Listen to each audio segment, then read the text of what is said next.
Bonjour à tous et bienvenue dans cette nouvelle vidéo sur ma chaîne. Je vous retrouve donc dans cette vidéo pour un tutoriel, ça va être le premier de ma chaîne. Ça va être un tutoriel sur comment colorier des cheveux quand on débute, la manière la plus simple je trouve pour colorier des cheveux.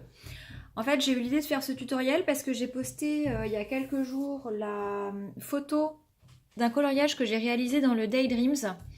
Et donc je vous le montre hop, de près. Il s'agit de celui-ci. Et en fait, on m'a demandé à plusieurs reprises en message comment j'avais colorié les cheveux. Voilà, je vous montre un petit peu les cheveux. On est en gros plan là. Donc du coup, j'ai décidé de vous faire un petit tutoriel, on va dire, sans grande prétention, pour vous montrer comment je colorie les cheveux. Je trouve que c'est la manière la plus facile quand on commence le coloriage pour donner un petit effet de lumière et de mouvement à la chevelure des personnages qu'on colorie. Donc pour ça, je vais utiliser mes polychromos. Donc je vais vous montrer différentes combinaisons de couleurs pour faire des cheveux de différentes couleurs. Et puis je vous donnerai du coup les numéros des crayons qui correspondent. Donc je vais déplacer un tout petit peu ça. Le livre dans lequel on va travailler aujourd'hui, c'est le livre de Annaline. Et hop là, pardon, on va utiliser ce petit dessin là. Donc la première chose quand on veut colorier des cheveux, moi je trouve c'est de prendre 3 couleurs. Je pense que, alors on peut faire avec plus, mais moi je pense que 3 couleurs déjà pour faire une chevelure c'est pas mal pour débuter.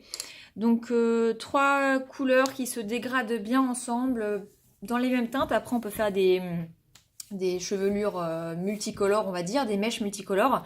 Mais là, aujourd'hui, vraiment, l'objet, c'est de faire une chevelure d'une seule couleur, entre guillemets. Donc, la première combinaison que je vais vous montrer, c'est pour faire des cheveux noirs ou gris. Ça va dépendre de la quantité de chaque couleur que vous allez appliquer sur votre dessin. Donc pour ça, vous allez devoir utiliser le noir, donc 199 polychromos, le gris froid numéro 5, donc il s'agit du, je vois pas très bien, 235, pardon. Et en troisième, le gris froid numéro 3, il s'agit du 232. Je m'excuse, j'ai décalé un petit peu parce qu'avec la lumière que j'ai mise, j'ai un reflet. Donc, l'idée, c'est de travailler vraiment mèche par mèche. Moi, en tout cas, c'est comme ça que je procède. Je pense qu'il y a d'autres façons de faire.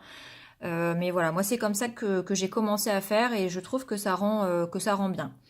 Donc on va travailler mèche par mèche en sachant que les couleurs les plus foncées vont toujours être sur le bout des mèches et les couleurs les plus claires au milieu. Donc si on prend l'exemple de cette mèche là, on va commencer à appliquer le noir sur le bout de la mèche. Donc là c'est une mèche qui est assez courte, donc il faut faire attention à pas trop remonter les couleurs foncées pour avoir de la place, pour mettre la couleur la plus claire au milieu pour faire un effet de lumière. Et donc, vous voyez, je dégrade progressivement.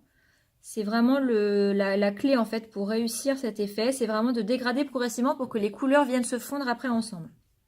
Donc je fais la même chose sur les deux côtés. Sur le bas de la mèche, pareil. Et je dégrade progressivement pour réussir à faire un dégradé sans à-coups.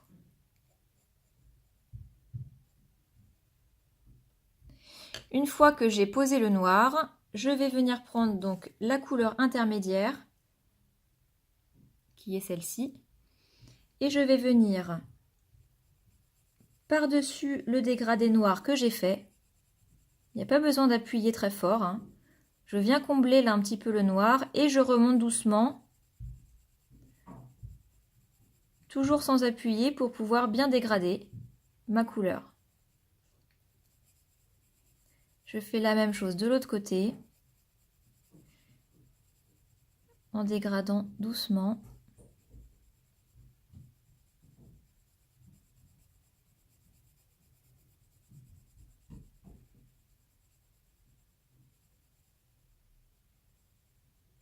Et une fois que vous avez fait ça, vous venez prendre la couleur donc la plus claire. Hop, si je vous la montre, c'est mieux. Et on vient combler l'espace qu'on a laissé au milieu en repassant sur les couleurs qui ont déjà été posées pour vraiment bien fondre tout le dégradé.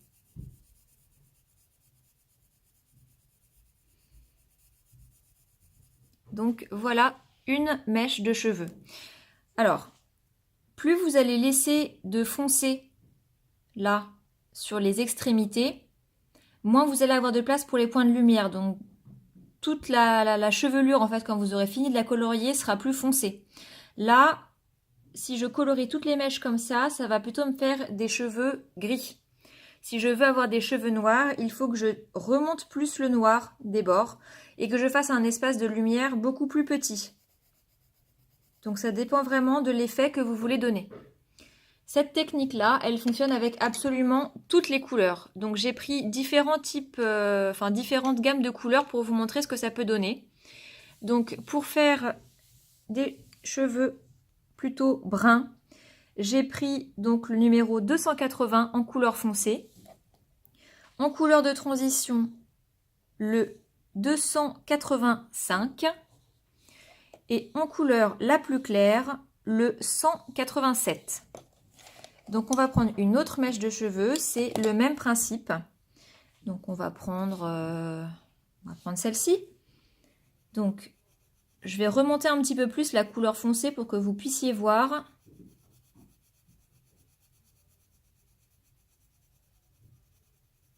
Voilà, donc là, vous voyez, j'ai quand même plus remonté la couleur.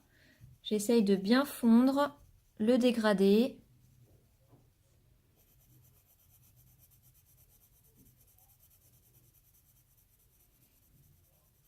Je trouve vraiment une technique qui est simple pour donner de l'effet aux cheveux. C'est pas ce qu'il y a de plus naturel, je vous l'accorde, mais en même temps, sur un livre comme Annaline, par exemple, on ne cherche pas forcément à avoir quelque chose d'ultra naturel. Parce que les dessins en eux-mêmes sont pas très naturels. Ça fait beaucoup de naturel dans une même phrase, je vous l'accorde. Donc on vient ensuite passer la couleur intermédiaire.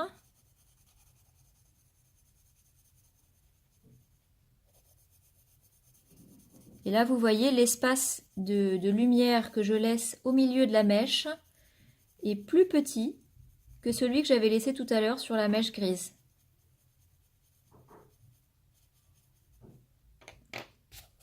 Et je viens ensuite appliquer donc ma couleur la plus claire au milieu tout en repassant sur l'autre couleur pour bien la fondre.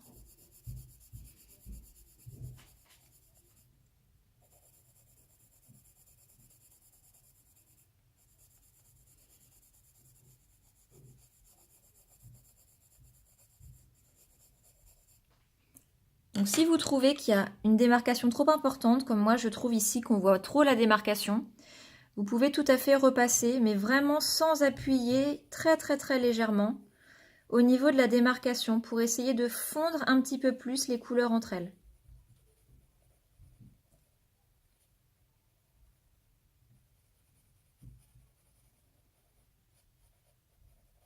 Donc voilà pour le brun châtain.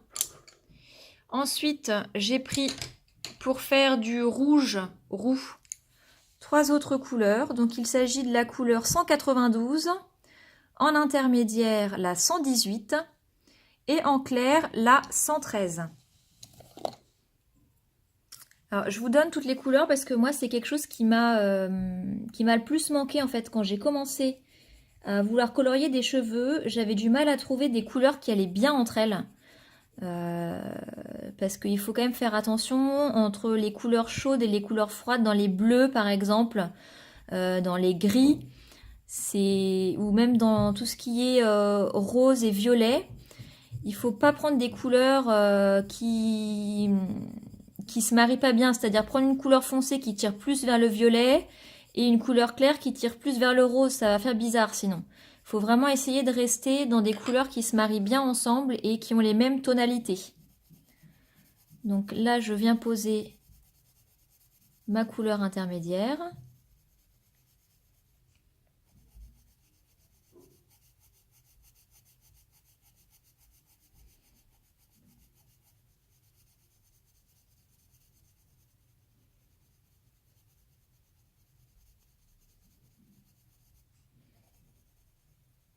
Voilà, toujours en essayant de fondre au maximum les couleurs.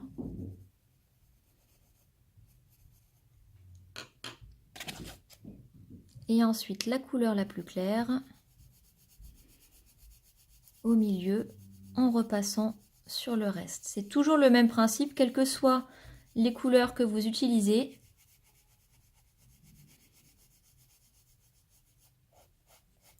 Voilà, et là ça nous donne une belle chevelure flamboyante.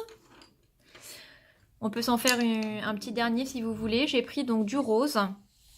Donc il s'agit du numéro 125, du 128 et du 119.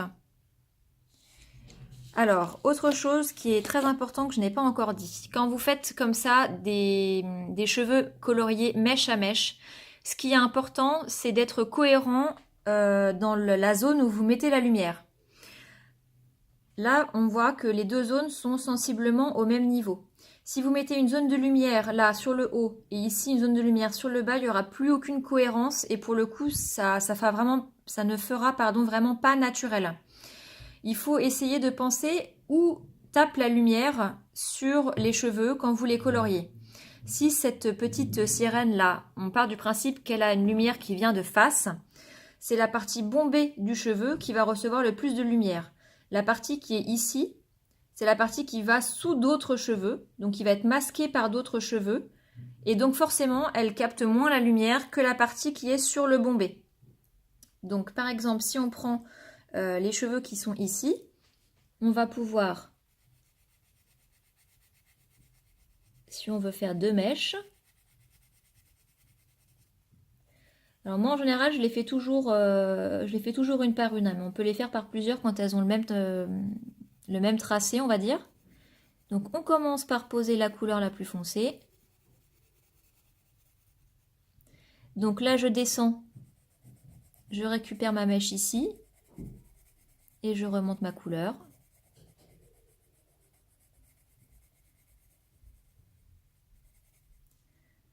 Pareil de l'autre côté.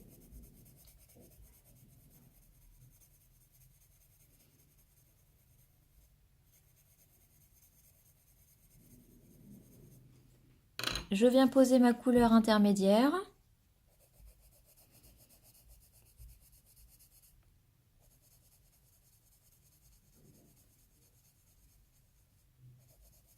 Et donc je laisse l'espace pour faire la couleur la plus claire pour la touche de lumière, là où la lumière, le soleil, là dans son cas, va venir taper le plus sur ses cheveux, au niveau du bombé du tracé. Il n'y aurait aucune cohérence à mettre la touche de lumière à cet endroit-là. Je ne sais pas si je suis très claire dans mes explications. Moi, ça me paraît clair, mais n'hésitez pas à me dire en commentaire si c'est totalement incompréhensible ce que je vous raconte et que ce tuto est complètement naze. C'est mon premier, hein, donc soyez indulgents s'il vous plaît. Et ensuite, on vient appliquer, comme pour les autres, la couleur la plus claire en repassant pour bien fondre.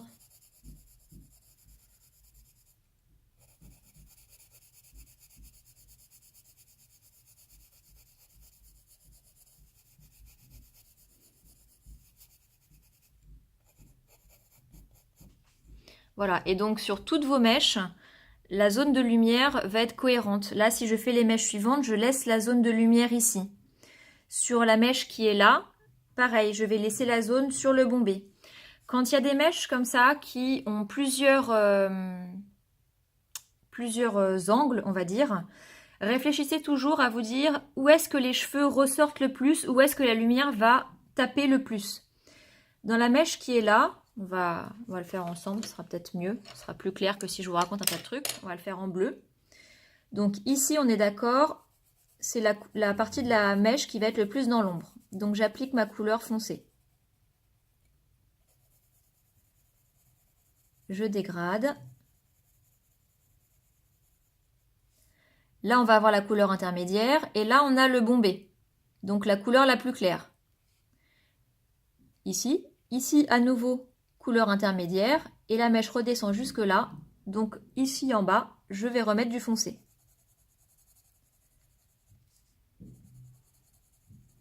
C'est toujours le même ordre hein, pour les couleurs.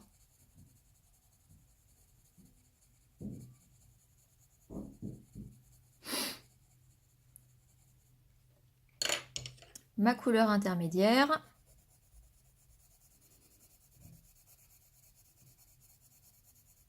On va se retrouver avec une sirène multicolore, les amis. Mais c'est pas grave, c'est une sirène. C'est pour ça que j'ai choisi ce coloriage. Je trouve que les livres d'Annaline sont vraiment bien pour s'entraîner à faire tout ce qui est peau, cheveux, effets de vêtements. Parce que même si la qualité de papier est pas tip top, on a plusieurs coloriages, enfin on a plusieurs fois le même dessin, on a 2 fois le même dessin.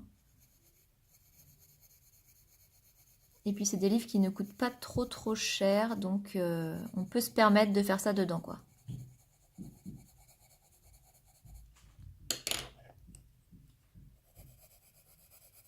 Et ensuite je viens appliquer ma couleur la plus claire.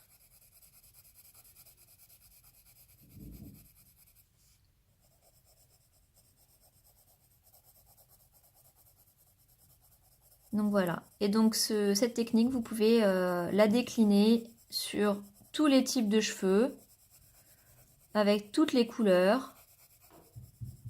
Alors après, quand les cheveux sont lâchés, forcément c'est plus simple.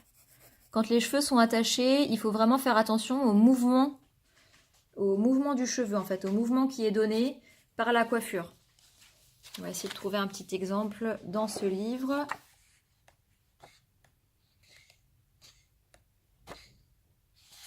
Voilà, par exemple, hop, sur celui-ci, vous voyez ici, on a une tresse. Donc, l'idée, toujours, se repérer au bombé. Donc, on va lui faire des cheveux blonds, même si ça paraît pas très approprié, c'est pas grave. La couleur foncée. Et en fait, on va décaler en fait la zone de lumière, on va pas la laisser droite, hein. On va suivre vraiment le mouvement des cheveux. Donc, le foncé. Excusez-moi, j'espère que je ne fais pas trop bouger la caméra, mais j'ai pas encore trouvé la meilleure installation pour vous filmer ça, surtout pour des tutos où il faut que je sois près de ma feuille.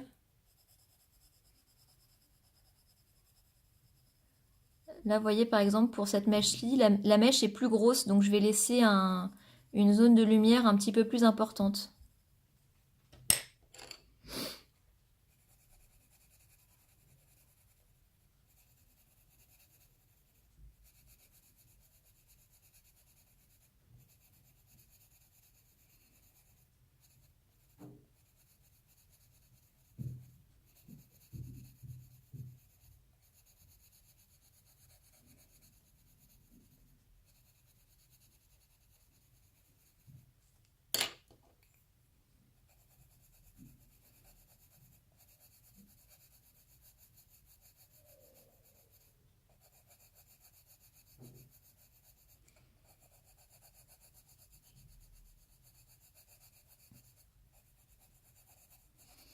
Voilà, et vous faites la même chose sur toutes les parties de la tresse en fait.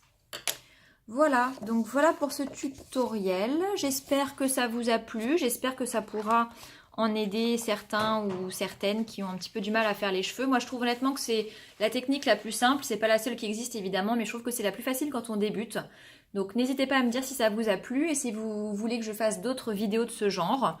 Voilà, ça me plairait beaucoup de savoir ce que vous aimez regarder, parce que comme ma chaîne est assez récente, je peux tout à fait m'adapter. Donc j'espère que ça vous a plu, n'hésitez pas à me laisser un commentaire, à liker la vidéo et à vous abonner si vous le souhaitez. Et moi je vous dis à très bientôt pour une prochaine vidéo. Ciao ciao!